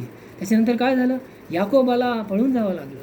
खोटं बोलल्यामुळं, चूक केल्यामुळं नाही का, फसवणूक केल्यामुळं, म्हणजे फेवरसाठी त्याला त्याचे परिणाम भोगावे लागले आणि तो सुद्धा पळून गेला. त्याच्याबरोबर फसवणूक झाली. त्याच्या सासऱ्याने त्याला 10 वेळा फसवलं नाही का, लाबांनी 10 वेळा याकोबाला फसवलं. आणि मग याकोबसुद्धा त्याच्या लेकरांवर तेच करत आहे. 12 लेकरांमधून योसेफावर जास्त प्रीती आहे. योसेफाला झगा बनवून दिला. योसेफावर त्याची प्रीती आहे आणि मग योसेफाला झगा दिला, मग बाकीचे त्याचे मुलं चिडलेले आहेत नाही का. आपण परिणाम बघतो की त्याला त्रास भोगावा लागला. त्या योसेफाबरोबर त्याची भेट झाली नाही आणि योसेफाचं जीवन जवळजवळ संपलंच होतं. म्हणजे ज्यावेळेस फेवरेटिझम आपण पाहतो त्यावेळेस मरणातून जावं लागतं. प्रियांनो, आपण आपल्या लेकरांमध्ये फेवरेटिझम करू नये, कारण मग त्या लेकरांमध्ये तशा पद्धतीची वाढ होऊ शकते. कारण आपण 2 लेकरं आहेत, 3 लेकरं आहेत किंवा मुलगा आहे, मुलगी आहे, आपण मुलाला जास्त प्रिफरन्स दिला तर मुलीच्या जीवनामध्ये परिणाम होऊ शकतो. किंवा मोठा मुलगा आहे म्हणून मोठ्या मुलाला जास्त प्रिफरन्स दिला आणि जास्त त्याला आवड केली, त्याला जास्त प्रेम केलं तर लहान लेकराच्या जीवनामध्ये परिणाम होऊ शकते. बोलून दाखवणार नाहीत, पण मोठे झाल्यानंतर त्याचे परिणाम भोगावे लागतात. मग परमेश्वराचं वचन आपल्याला स्पष्ट सांगत आहे की पक्षपात करू नका. देव पक्षपात करणार आहे. आपण आपल्या चर्चमध्ये, मंडळीमध्ये आपण पाहतो पक्षपात करून आपण कार्य करतो नाही का. पक्षपात करून कार्य करतो. हा माझा आहे, माझ्या जवळचा आहे, हा मला खायला प्यायला देतो, मला माझी प्रशंसा करतो आणि ह्याच्याकडून मला काहीतरी मिळू शकतो लाभ नाही का. वी आर ऑलवेज, इंसान क्या है कि किसी से कुछ मिलता है, किसी से कुछ मिलता है तो उसी के गुण गाते हैं, उसी के गुण गाते हैं, उसके साथ रहना चाहते हैं, उसकी तरफदारी करते हैं, भले वो बुरा है या गलत है, मगर वो मेरे साथ अच्छा है, मेरे साथ अच्छा है. प्रियांनो, पक्षपात करू नये. परमेश्वराचं वचन सांगतं. महात्मा गांधी ग्रेट एक्झाम्पल आहे. महात्मा गांधींना ख्रिश्चन व्हायचं होतं, प्रभूच्या जवळ यायचं होतं, शुभवर्तमान त्यांनी वाचलं होतं आणि त्यांनी पाहिलं की या भारत देशाच्या जाती, भेद, जे वर्ण आहे त्याच्यामध्ये एवढी भेद आहे, त्या भेदाला एकच उत्तर आहे, प्रभू येशू ख्रिस्त. कारण त्याच्यामध्ये भेदभाव दिसत नाही आणि म्हणून त्यांनी विचार केला होता की मग आता मी ख्रिस्ती एका चर्चमध्ये गेले आणि ते परिवर्तनासाठी त्या फादरला भेटणार होते, परंतु चर्चच्या दारावरच कोणी एल्डरनी त्यांना येऊ दिलं नाही. म्हटलं, यार तू इथं तुझं काही काम नाही आहे, तू तुझ्या लोकांबरोबरच उपासना कर, तू तुझ्या लोकांबरोबरच उपासना कर. आणि मग महात्मा गांधी गेले ते पुन्हा न येण्यासाठीच. पण आपण भेदभाव करणारे लोक असू नये, पक्षपात करणारे असू नये, असं परमेश्वराचं वचन आपल्याला सांगत आहे. याकोबाचा 2 अध्याय आणि 1 वचन आणि 9 वचन आपण वाचूया. 2 अध्याय 1 वचन. माझ्या बंधूंनो, गौरवशाली प्रभू म्हणजे आपला प्रभू येशू ख्रिस्त याच्यावर विश्वास ठेवणारे तुम्ही तोंड पाहून वागू नका. आणि 9 वचन या ठिकाणी लिहिलेलं आहे, परंतु जर तुम्ही तोंड पाहून वागता तर पाप करता आणि उल्लंघन करणारे असे नियमशास्त्राद्वारे दोषी ठरता. म्हणजे फक्तच आपण जर फेवरेटिझम केलं तर त्याचं काही परिणाम नाही असं नाही, पाप करता आणि नियमशास्त्राच्या दृष्टीने दोषी ठरता, असं परमेश्वराचं वचन म्हटलं आहे. आणि आताच मी सांगितलं की त्याचे परिणाम भोगावे लागतात. याकोबाने भोगलं, याकोबाच्या आईने भोगलं, याकोबानंतर योसेफाने भोगलं, त्याच्या भावांनी भोगलं. फेवरेटिझम केल्यानंतर हे परिणाम भोगावे लागतात. प्रियांनो, परमेश्वराचं वचन आज आपल्याला एक आव्हान करत आहे की आपण पक्षपात करू नये, कारण परमेश्वर पक्षपात करत नाही. आणि 10व्या अध्यायाच्या 35व्या वचनामध्येच आपण पाहतो की पुढे लिहिलेलं आहे, जो प्रत्येक राष्ट्रात जो त्याची भीती बाळगतो व ज्याची कृत्ये नैतिक आहेत तो त्याला मान्य आहे. जो त्याची भीती बाळगतो व ज्याचे कृत्य नैतिक आहेत, भीती बाळगणं आणि आपलं जीवन जे नीतिमत्वपूर्वक चालवणं, तो परमेश्वराला मान्य आहे. परमेश्वराचं जे भय बाळगतो का आपण? परमेश्वराचं भय ज्ञानाचा प्रारंभ आहे असं म्हटलं नाही का? आणि नीतिसूत्रामध्ये तर अनेक वचनं आहेत. 1 अध्याय 7व्या वचनामध्ये की परमेश्वराचं भय ज्ञानाचा प्रारंभ आहे. 10व्या अध्यायाच्या 27व्या वचनं म्हटलं की परमेश्वराचं भय आयुष्य वाढवतं. आणि 22व्या अध्यायाच्या 4थ्या वचनामध्ये म्हटले की परमेश्वराचं भय, नम्रता आणि भय ठेवलं तर त्याचं पारितोषिक काय आहे? धन, सन्मान आणि जीवन. धन, सन्मान आणि जीवन. कशामुळं? परमेश्वराचं भय बाळगल्याने. परमेश्वराची भीती आपण ठेवली पाहिजे. परमेश्वराचं भय बाळगलं. परमेश्वराची भीती आहे आपल्याला? परमेश्वराची भीती नाही आहे. सरळ हे स्पष्ट आहे आपल्या प्रत्येकाच्या जीवनातून. परमेश्वराची भीती असती तर परमेश्वराची मंदिरं, परमेश्वराची संस्था कधीच पालट झाला असतं, परिवर्तन झालं असतं आणि तिथं ख्रिस्तमय झालं असतं. परंतु तिथं ते सैतानमय, खोट्यामय, राजकारणमय, सब कुछ है उधर. परमेश्वर का डर नहीं है. परमेश्वर का डर, परमेश्वर का भय मानो, यानी आदराने भीतिपूर्वक परमेश्वर का भय मानो और परमेश्वर को भय मानते हुए उसकी आराधना करो. मगर परमेश्वर का भय हमारे जीवन में नहीं है.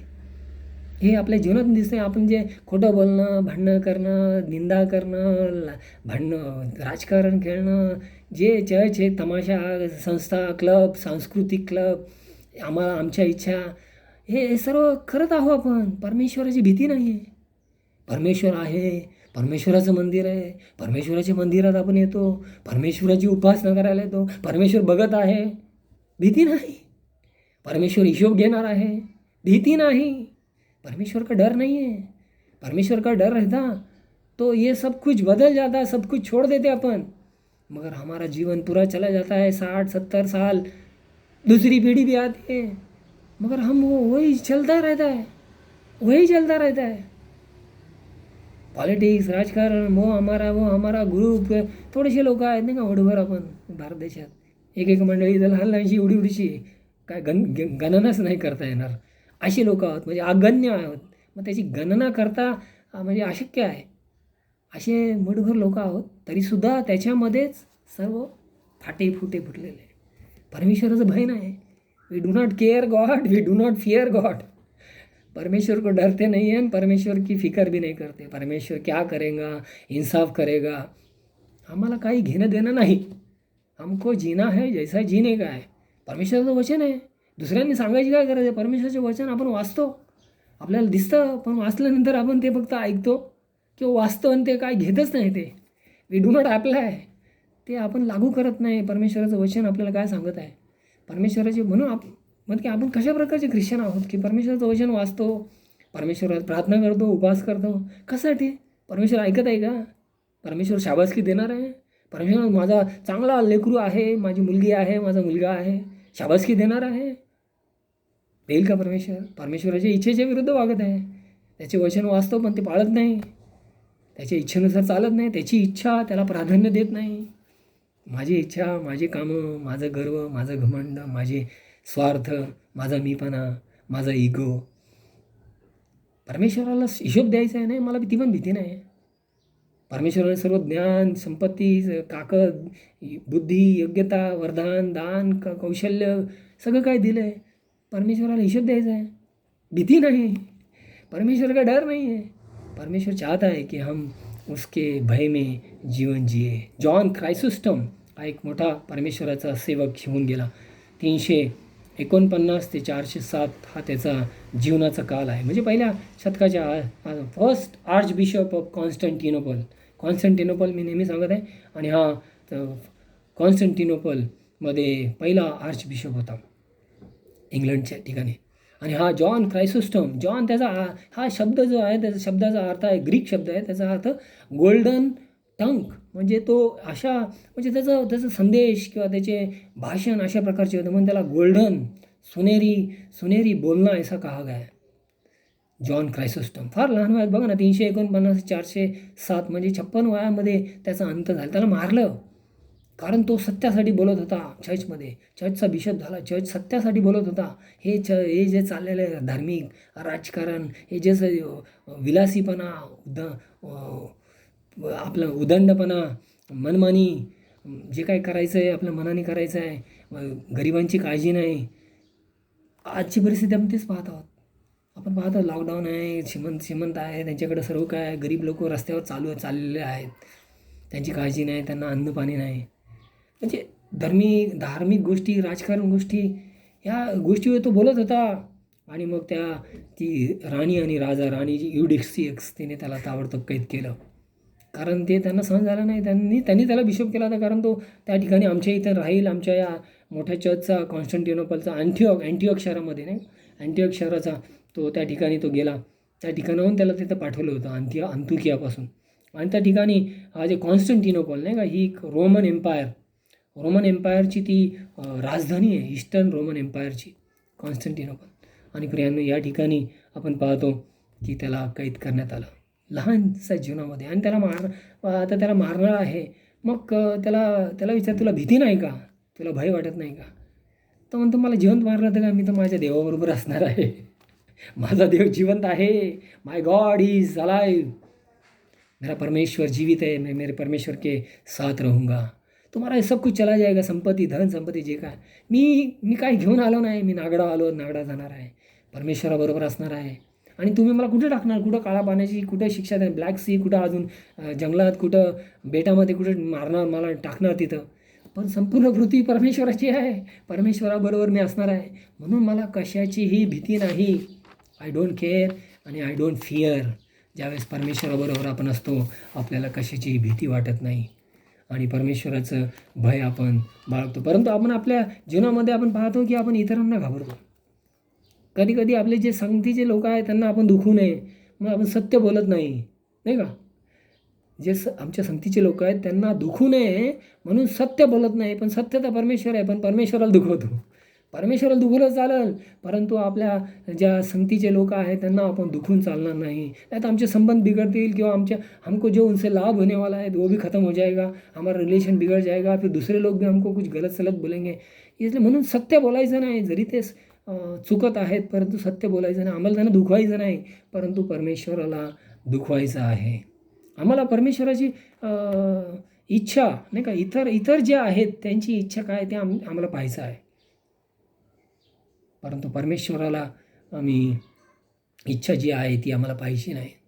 प्रियांनो, परमेश्वर आज आम्हाला आवाहन करत आहे की आम्ही त्याची भीती बाळगा. नीतिसूत्रे 29वा अध्याय नीतिसूत्रे 29वा अध्याय आणि 25वा वचन वाचूया. 29 आणि 25 या ठिकाणी असं लिहिलेलं आहे, चोराचा मनुष्याची भीती पाशरूप होते, पण जो परमेश्वरावर भाव ठेवतो त्याचे संरक्षण होते. मनुष्याची भीती पाशरूप म्हणजे सापळा नाही का, नेटसारखा सापळा होतो, परंतु जो परमेश्वरावर भाव ठेवतो त्याचे संरक्षण होते. म्हणजे भीती सापळ्यासारखी आहे. त्यानं परमेश्वर आज आपल्याला आवाहन करत आहे की आम्ही त्या भीतीमध्ये परमेश्वराचं भय बाळगून त्याच्यासाठी जगत आहोत का आपण इतरांची भीती बाळगत आहोत. इतर जे आहेत शरीराचा नाश करू शकतात, परमेश्वर म्हणतो मी शरीर आणि आत्मा दोघांचा नाश करू शकतो. शरीर तर तात्पुरतं आहे नाही का, परंतु आत्मा कायमचा आहे आणि परमेश्वर दोघांचं पण आहे. परमेश्वराचं भय बाळगणं अत्यंत गरजेचं आहे. परंतु आपण या जगामध्ये या जीवनामध्ये आपण संबंधासाठी किंवा कामासाठी किंवा काही अजून लाभासाठी आपण इतरांना घाबरतो, इतरांचं भय बाळगतो, इतरांना दुखवू नये याचे विचार करतो. इतरांना दुखवणं चांगली गोष्ट आहे, परंतु परमेश्वराला दुखवणं चांगलं आहे का? चांगल्या गोष्टीसाठी करा ना, पण वाईट गोष्टीसाठी जरूर आपल्याला त्यांना टोकणं अत्यंत गरजेचं आहे. त्यामुळे परमेश्वर आज आपल्याला आवाहन करत आहे की आपण त्याचं भय बाळगून नीतिमत्वपूर्वक चालणं. कारण तर म्हणतं ज्याचं मन शुद्ध आहे, ज्याचं हृदय स्वच्छ आहे, तोच परमेश्वराच्या उपस्थितीत राहणार आहे. आणि या ठिकाणी आपण पुढे या प्रेषितांच्या कृत्यामध्ये पुढच्या अध्यायामध्ये आपण जात आहोत. या पुढच्या 12व्या अध्यायामध्ये ज्यावेळेस पोहोचत आहोत, 12व्या अध्यायाच्या आपण जर पाहिलं 2ऱ्या वचनामध्ये याकोबाचा वध केलेला दिसत आहे. याकोब जो आहे तो म्हणत आहे, जो वध करणार आहे हेरोद अग्रिप्पा एक, म्हणजे हेरोद जो महान आहे त्याचा ग्रँडसन हा हेरोद अग्रिप्पा पहिला, आणि त्याने त्याचा वध केला, तलवारीने कापून टाकलं. कोणाला? याकोब नाही का, जब्दीचे जे मुलं याकोब आणि योहान हे दोघं आले होते. हा योहान जो परमेश्वराचा आवडता सेवक, आणि हे 3 जे जवळचे लोक आहेत त्यांच्यामध्ये आता पेत्र, याकोब आणि योहान. आणि पहिला प्रेषित हुतात्मा झालेला, पहिला प्रेषित. जसं आपण मागच्या वेळेस पाहिलं की संत स्तेफन पहिला ख्रिस्ती व्यक्ती किंवा पहिला विश्वासणारा, परमेश्वरावर विश्वास ठेवला, पहिला डिखन म्हणा, त्याचा पहिला हुतात्मा झाला. परंतु प्रेषितांमध्ये पहिला हुतात्मा याकोब, त्याचा कत्ल केली गेली 44मध्ये. आणि या ठिकाणी आपण पाहतो की ते जब्दीचे मुलं आहेत आणि तो पहिला हुतात्मा झालेला आहे. आणि 12व्या अध्यायामध्ये जर आपण पाहिलं की मग त्याने पेत्रालासुद्धा तुरुंगात टाकलेला आहे. चौथ्या वचनामध्ये पेत्राला तुरुंगात टाकलेला आहे. आणि 5व्या वचनामध्ये आपण पाहतो की संपूर्ण मंडळी परमेश्वराजवळ प्रार्थना करत आहे एकाग्रतेने, अनसीजिंग प्रेयर, एक मन होकर विचलित न होते हुए प्रार्थना कर रहे हैं. कधी कधी ज्यावेळेस संकट येतं आपल्या जीवनामध्ये त्यावेळेस आपण काय करतो की कुठं पळायला जातो. नातेवाईक इथे चांगली गोष्ट आहे, परंतु पहिल्यांदा परमेश्वराकडे पळायचं आहे. ते लोकांकडे पळण्याचा प्रयत्न करतो. ज्या काय सपोर्ट आहे, कोण आहे, मंत्री आहे का, कुठं कोणाचं काय सहाय्य मिळेल का. मनुष्याचं सहाय्य व्यर्थ होऊ शकतं अनेक वेळेला, परंतु परमेश्वर सर्व संकटातून क्षणात बदलू शकतो. आजच्या सुद्धा जे संकट आहे जे कोणीही काही करू शकत नाही, प्रियांनो परमेश्वर त्या संकटातून मुक्त करू शकतो. आणि म्हणून परमेश्वराकडं आपल्याला प्रथम जायला पाहिजे. या ठिकाणी मंडळी गेली असते, इकडे तिकडे पळाली असते नाही का. इकडे त्यांचे शिष्य आहेत, इतर वेगवेगळ्या ठिकाणी आहेत, यरुशलेममध्ये आहे, वेगवेगळ्या ठिकाणी आहेत, वेगवेगळ्या ठिकाणी ते गेले असते. आणि वेगवेगळ्या शहरामध्ये जे शिष्य आहेत त्यांच्याकडे गेले असते. काय करता येईल, तुमचं काय आहे का संबंध, कोणाबरोबर काय. ती मंडळी एकत्र एकाग्रतेने प्रार्थना करत आहे. प्रार्थनेला खूप महत्त्व आहे. प्रार्थना फार महत्त्व आहे. प्रेयरलेसनेस म्हटलेलं आहे की पाप आहे. प्रार्थना विरहित राहणं हे पाप आहे. परंतु अनेक लोक या पापामध्ये आहेत. अनेक ख्रिस्ती लोक प्रार्थना येत नाही, प्रार्थना करता येत नाही, प्रार्थना करायची नाही. वैयक्तिक प्रार्थना, कौटुंबिक प्रार्थना, मंडळीची प्रार्थना नाही का. बरेच लोक चर्चला येत नाहीत महिनोमहिने. सणावाराचे ख्रिश्चन आहेत, वर्षात 2-4 येतात. आम्ही ख्रिस्ती आहोत, चर्चला दान देतो, 50-100 रुपये मेंबर आहोत. मेंबर देवाच्या शरीराचे अवयव. काय आपल्याला विचारत नाही प्रियांनो, आपल्याला काही समजत नाही देवाचं. आम्ही ख्रिस्ती आहोत. या ठिकाणी पण मंडळी एकाग्रतेने प्रार्थना करत होती. दुसऱ्या प्रहरी म्हटलेलं, दुसऱ्या प्रहरी 10व्या अध्याय 9व्या वर्षामध्ये दुसऱ्या प्रहरी नाही, तिन्ही वेळेला प्रार्थना ते करत होते. पहिला प्रहर, दुसरा प्रहर, तिसरा प्रहर. दुसरा प्रहर 12 वाजता आहे, तिसरा प्रहर 3 वाजता आहे. कर्णेले 3 वाजता नाही का तिसऱ्या प्रहरी प्रार्थना करत होता. आणि या ठिकाणी 10व्या अध्यायामध्ये दुसऱ्या प्रहरी 12व्या अध्यायामध्ये आपण पाहतो की ती एकाग्रतेने पर्सिस्टंट इन प्रेयर. आणि 12व्या अध्यायाच्या 33व्या वचनामध्ये जर आपण पाहिलं की ज्या हेरोदाने हे केलं होतं त्याचं काय अवस्था झालेली आहे. म्हणजे कोणत्याही संकटामध्ये असो, परमेश्वर आपल्याबरोबर आहे. परमेश्वर आपल्या बरोबर आहे म्हणून प्रार्थना करणं आपण हे कधीही सोडू नये, नाही का. प्रार्थना हे अत्यंत महत्त्वाचं आहे. आणि परमेश्वर प्रार्थना नाही का त्याची आपण वाचलेलं चौथीचं की परमेश्वराच्या लोकांच्या हाकेकडे त्याचे कान लागलेले आहेत. परमेश्वराने जर कान बनवलं तर परमेश्वर ऐकणार आहे. आणि परमेश्वर प्रार्थनेचं उत्तर देणारा जिवंत परमेश्वर. आणि आपण मत्तई वाचलं की मागा म्हणजे मिळेल आणि परमेश्वर देणारा आहे. परमेश्वर प्रार्थना आपण का करत नाही. आपल्याला ज्या अडचणी आहेत तो देण्यासाठी थांबला आहे, परंतु आपला विश्वास नाही. आणि परमेश्वर आपल्याबरोबर आहे. आपण मागितलं तर तो आम्हाला देईल. त्याच्या इच्छेनुसार मागायचं आहे, आपल्या इच्छेने नाही. जगाच्या आराम करण्यासाठी नाही, त्याच्या इच्छेनुसार आपल्याला मागायचं आहे. जर एखादं बाळ आजारी आहे तर आईचे कान जे आहेत त्याच्या हालचालीकडे लागलेले असतात. एखादी सेविका आणली की नर्स आणली तर ती काही तास लक्ष देऊ शकते, परंतु आईसारखं लक्ष देऊ शकत नाही. आई रात्रीसुद्धा रात्रभर 2ला किंवा 3ला जर इव्हन श्वास जरी बाळाचा जर मोठा झाला तर आईचे कान त्याच्याकडे लागलेले असतात ताबडतोब. मग तिथे झोप पण नसते. म्हणजे आईचे कान बाळाच्या हृदयात असतात. आईचे कान बाळाच्या हृदयात असतात. प्रियांनो, जो परमेश्वराकडे त्या आतुरतेने पाहत आहे, मग परमेश्वराचे कान त्याच्याकडे लागले नसणार का. साधं सरळ आहे. जर परमेश्वराकडे पूर्ण आतुरतेने पूर्ण मनापासून जर आपण बोलत असेल तर परमेश्वराचे कान नक्कीच त्या व्यक्तीच्या हृदयात असणार आहे. आणि तो ते ऐकणार आणि त्याचं उत्तर देणार. प्रियांनो, परमेश्वर ऐकणार परमेश्वर आहे आणि त्याचं उत्तर देणार. असं पृथ्वीवर असं कोणताही व्यक्ती नाही की ज्याने चांगली इच्छा केली आणि ती परमेश्वराने ऐकली नाही. चांगली इच्छा करणं, चांगलं करणं ज्यांना कळतं जो ते करत नाही ते पाप आहे. आणि जर आपल्याला कळतं की परमेश्वराच्या वचनामध्ये प्रार्थना करणं अत्यंत गरजेचं आहे. प्रियांनो, ही वेळ आपल्याला मिळालेली आहे. 2 महिने झालेले आहेत, लॉकडाऊनमध्ये आहोत. परमेश्वराचं वचन वाचा, परमेश्वरावर प्रार्थनेमध्ये वेळ घालवा, तासनतास प्रार्थना करा. परमेश्वराचं वचन बायबल एकेका महिन्यात पूर्ण वाचून काढा. दिवसाला 3 तास जरी वाचले, 40 अध्याय वाचले तर एका महिन्यात पूर्ण बायबल वाचून काढू शकता. 3 तास नाही का, दिवसातल्या सकाळी 1 तास, दुपारी 1 तास, संध्याकाळी असं जरी केलं तर एका महिन्यात तुम्ही आता 2 महिन्यात 2दा वाचून काढलं. आता जर काढलं नसेल, आता वेळ आहे, पूर्ण बायबल वाचून काढा. परमेश्वराच्या सानिध्यामध्ये प्रार्थना करा. परमेश्वराला सर्व काही शक्य आहे. आणि या ठिकाणी आपण दिसतो तो परमेश्वराने दूत पाठवला आणि त्याला त्या तुरुंगातून, त्या मरणातून बाहेर काढलेला आहे. परमेश्वर मरणातून बाहेर काढू शकतो. कधी? प्रार्थनेच्या द्वारे. प्रार्थना ज्यावेळेस आपण करतो, परमेश्वराच्या चरणी येतो, विश्वासपूर्वक प्रार्थना करतो, परमेश्वर सर्व संकटातून, प्रार्थनेच्या आवाक्याच्या भर काही नाही. Nothing is beyond the reach of prayer. सर्व काही प्रार्थनेच्या आवाक्यामध्ये आहे. आणि म्हणून प्रभू येशू म्हणतो, परीक्षेत पडू नये म्हणून तुम्ही प्रार्थना करा. आणि या ठिकाणी जे वचन आपण वाचलेलं आहे, पहिल्या शमूएलाचं 12वा अध्याय फार सुंदर वचन आहे. 12वा अध्याय आणि 23वा वचन पुन्हा एकदा वाचेन. 12वा अध्याय 23वा वचन, पहिलं शमूएल. तुम्हासाठी प्रार्थना करावयाची सोडून देणे हा परमेश्वराचा अपराध माझ्या हातून न घडो.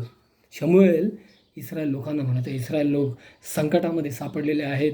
शाऊल संकटात सापडलेला आहे आणि प्रार्थना करा म्हणत आहे. आणि शमूएल म्हणत आहे, जर मी प्रार्थना केली तर मी परमेश्वराचा अपराध करत आहे. प्रार्थना केली नाही, लोकांसाठी मध्यस्थी केली नाही तर परमेश्वराचा अपराध करत. आपल्याला मध्यस्थी करायची आहे आपल्यासाठी, आपल्या कुटुंबासाठी, मंडळीसाठी, समाजासाठी, क्वारंटाईनमध्ये आहे, जे आजारी पडलेले आहेत, जे लॉकडाऊनमध्ये आहे, जे रस्त्यावर चालत आहेत, सरकारसाठी मध्यस्थी करायची आहे. आणि ज्यावेळेस आपण मध्यस्थी करतो, परमेश्वराबरोबर आपण आहोत, परमेश्वराबरोबर आपण कार्य करत आहोत आणि परमेश्वराच्या विरोधात होत नाही. आणि जर परमेश्वरने आपल्याला आव्हान केलं की आपण प्रार्थना केली नाही, तर परमेश्वराच्या विरुद्ध पाप करत आहोत. प्रियांनो, परमेश्वर आज आपल्याला आव्हान करत आहे की आम्ही प्रार्थनामय जीवन व्यतीत करावं, परमेश्वराच्या भयामध्ये चालावं आणि पक्षपात करू नये. आणि ज्यावेळेस आपण आपलं असं जीवन व्यतीत करणार आहोत, त्याच वेळेस परमेश्वर आमच्या प्रार्थनेचं उत्तर देणार आहे, आम्हाला सर्व संकटातून सोडवणार आहे. कारण सर्व संकटाचं एकच उत्तर आहे, येशू ख्रिस्त. Jesus Christ is the only answer. यीशु मसीह एक ही जवाब है, हर परिस्थिती, हर संकट का एक ही उत्तर है, यीशु मसीह. आणि परमेश्वर आपल्याला सहाय्य करो, मार्गदर्शन करो आणि आपल्याला यामध्ये चालण्यासाठी प्रेरणा देऊ. प्रार्थना करू. पवित्र परमेश्वर, आम्ही तुझी उपकार स्तुती करतो, धन्यवाद देतो. तो आमचा प्रेमळ असा परमेश्वर आहे आणि परमेश्वरा तुला सर्व काही शक्य आहे. आणि यावेळेस तुझ्या जिवंत वचनातून तो आम्हा सर्वांशी बोलला परमेश्वरा, यासाठी आम्ही धन्यवाद देतो. तुझं वचन जिवंत आहे आणि ते जिवंत वचन प्रत्येकाच्या अंतःकरणात कार्य करत आहे, प्रत्येकाला स्पर्श केला, प्रत्येकाला आशीर्वादित केलं आणि परमेश्वरा प्रत्येकाचं जीवन बदललं, यासाठी धन्यवाद देत आहोत. तुझी स्तुती करत आहोत, तुझ्या नावाला मान, महिमा, गौरव देत आहोत. तो तोच परमेश्वर आहे, काल, आज आणि सर्व काळ न बदलणारा परमेश्वर आहे. आणि तू लवकरच येत आहे आणि तुझ्या येण्याची वाट पाहत असताना परमेश्वर या जीवनामध्येच तो येणार असा आमचा विश्वास आहे. आणि त्यासाठी आमच्याकडे आता वेळ नाही, आमच्याकडे वेळ नाही. परमेश्वर आम्हाला सहाय्य कर. जी काय वेळ राहिली आम्ही सर्व वाईटपणा सोडून द्यावा, सर्व वाईट प्रकार सोडून द्यावे आणि परमेश्वरा तुझे चांगले लेकरं बनवून तुझ्या राज्याच्या वाढीसाठी या जीवनाचा उपयोग करावा, यासाठी आम्हा सर्वांना सहाय्य कर. धन्यवाद देतो परमेश्वर, तू आमची प्रार्थना ऐकलेली आहे, आम्हाला क्षमा केलेली आहे आणि आम्हाला तुझ्या आशीर्वादाने भरलेला आहे. तुझ्या सामर्थ्यातून तू आम्हाला चालवत आहे, यासाठी आम्ही तुझी उपकार स्तुती करतो, धन्यवाद देतो. लहानशी प्रार्थना आमचा धन्य तारणारा येशू ख्रिस्त याच्या पवित्र आणि सामर्थ्य नावात ही प्रार्थना केली म्हणून तो आहे. आमेन. त्यामुळे यावेळेस आपण परमेश्वराच्या स्तुतीसाठी गीत गाऊया. आपण सर्वजण उभे राहूया. परमेश्वराच्या स्तुतीसाठी गीत गाऊया. गीत नंबर 526, सर्व ख्रिस्तासाठी काही. गीत नंबर 526. यावेळेस आपण आपले दान, आपले दशांश, आपले अर्पण परमेश्वराला अर्पण करूया. उदार हस्ते देणारा परमेश्वर त्याला समृद्ध करतो, असं परमेश्वराचं वचन आहे. कारण सर्व काही परमेश्वराचं आहे आणि परमेश्वराने ते आपल्याला दिलेलं आहे आणि तो सर्व काही देणारा परमेश्वर आहे. गीत नंबर 526, सर्व ख्रिस्तासाठी काही. सर्व ख्रिस्तासाठी काही, सर्व शक्ती, जीव, प्राण, शब्द, कामे, कल्पनाही, सर्व दीनता सजान, येशू ख्रिस्ता सर्व काही अर्पी सारे जीने जान, येशू ख्रिस्ता सर्व काही अर्पी सारे जीने जान, हात हेही त्याचे कार्या, पाय मार्गी चालाया, नेत्र माझे त्या पाया, ओठ स्तुती गावया, येशू ख्रिस्ता सर्व काही अर्पी सारे जीने जान, येशू ख्रिस्ता सर्व काही अर्पी सारे जीने जान, रक्त तेजस्वी पदार्थ कीर्ती द्रव्य सुखे आस थोरमाणी जगर्थ ख्रिस्त परी माझी आस येशू ख्रिस्ता सर्व काही अर्पी सारे जीने जाम येशू ख्रिस्ता सर्व काही अर्पी सारे जीने जाम ख्रिस्त प्रेमे न्याळीता अन्य सारे वाटेवी चित्त त्याशी जडे आता ख्रिस्त खांबी देता दी येशू ख्रिस्ता सर्व काही अर्पी सारे जीने जाम येशू ख्रिस्ता सर्व काही अर्पी सारे जीने जाम ख्रिस्त राजा गौरवी हा प्रिय मला मानितो केवडे आशय पाहा नित्य माझा तारा तो येशू ख्रिस्ता सर्व काही अर्पी सारे जीने जाम येशू ख्रिस्ता सर्व काही अर्पी सारे जीने जाम. दानाप्रमाणे प्रार्थना करूया. त्याचबरोबर ज्यांचे वाढदिवस झालेले आहेत, ज्यांचे लग्नाचे वाढदिवस झाले, त्यासाठी आपण प्रार्थना करूया. परमेश्वराला धन्यवाद देऊया प्रार्थना करून. पवित्र परमेश्वर, आम्ही तुझी उपकारस्तुती करतो. हे जे काही दान आम्ही तुझ्या चरणाजवळ आणलेलं आहे ते तू कबूल कर, त्याचा स्वीकार कर. प्रभू, सर्व काही तुझं आहे, त्यातून आम्ही काही हिस्सा तुला देत आहोत, त्याचा तू स्वीकार कर आणि तुझ्या राज्याच्या वाढीसाठी याचा उपयोग कर. जे तुला ओळखत नाही त्यांच्यापर्यंत तुझं वचन पोहोचण्यासाठी या दानाचा उपयोग कर. या दानाचा उपयोग या तुझ्या मंदिरासाठी, तुझ्या सेवकांसाठी, मिशनऱ्यांसाठी होऊ दे परमेश्वरा. आणि परमेश्वरा, तुझं वचनाचा प्रसार होऊ दे. मी प्रार्थना करतो ज्यांचे वाढदिवस झालेले आहेत, ज्यांचे लग्नाचे वाढदिवस झाले, त्या सर्वांना प्रभू तू आशीर्वादित केलं. एक नवीन वर्ष त्यांच्या आयुष्यात जडलं. यासाठी आम्ही तुझी उपकारस्तुती करतो, धन्यवाद देतो.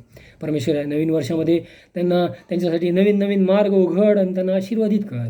आणि परमेश्वर, याची त्यांच्या जीवनामध्ये प्रचिती होऊ दे की परमेश्वर प्रार्थनेचं उत्तर देणारा जिवंत देव आहे. त्यांचं जीवन आशीर्वादाने भरून काढ. आणि ज्यावेळेस परमेश्वरा तू त्यांना आशीर्वाद देणार आहे त्यावेळेस त्यांनी लक्षात घ्यावं की सर्व काही परमेश्वरापासून प्राप्त होतं. आणि त्यासाठी परमेश्वर तुझ्याजवळ त्यांनी उपकारस्तुतीची भेट घेऊन यावं आणि तुला समर्पित करावं. यासाठी त्यांना तू प्रेरणा दे. परमेश्वरा, जे या संपूर्ण उपासनेमध्ये तू आमचं सहाय्य केलं, मार्गदर्शन केलं, आम्हाला आशीर्वादित केलं, आम्हाला स्पर्श केलं, यासाठी धन्यवाद देतो.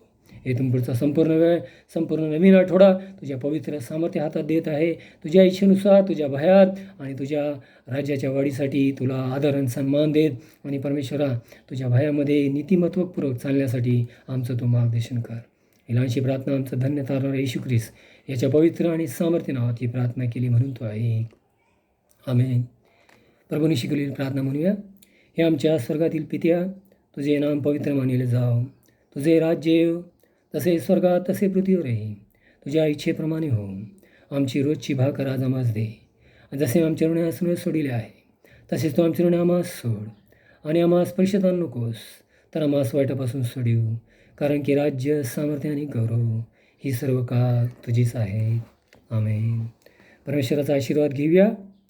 सर्व बुद्धी सामर्थ्याच्या पलीकडे असलेली देवाने दिलेली शांती तुमची मने व तुमची अंतकरणे देवाचा व त्याचा पुत्र आमचा प्रभू येशू ख्रिस्त याच्या ज्ञानात व प्रीतीत राखो आणि सर्व समर्थ देव जो बाप देव जो पुत्र देव जो पवित्र आत्मा यांचा आशीर्वाद तुम्हा सर्वांवर येऊ आणि सदा सर्वदा वस्ती करो. आमेन. ख्रिस्त पवित्र शांती सत्प्रीती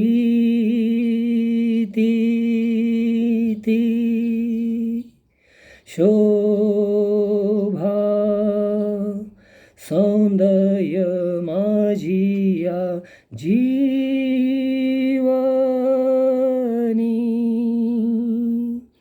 येशू पवित्र तू शुद्ध माझ करी तुझे सौंदर्य दिसो या जीवनी.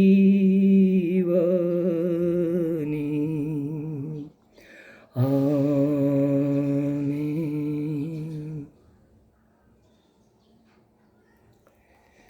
परमेश्वराच्या आशीर्वादामध्ये जा, परमेश्वराच्या भयात चाला, नीतिमत्वपूर्वक चाला आणि परमेश्वर आपल्याला सहाय्य करो. परमेश्वर या नवीन आठवड्यामध्ये तुमचा उपयोग करो आणि त्याच्या राज्याच्या वाढीसाठी मध्यस्थी करण्यासाठी प्रार्थनापूर्वक जीवन व्यतीत करण्यासाठी तुमचं सहाय्य करो.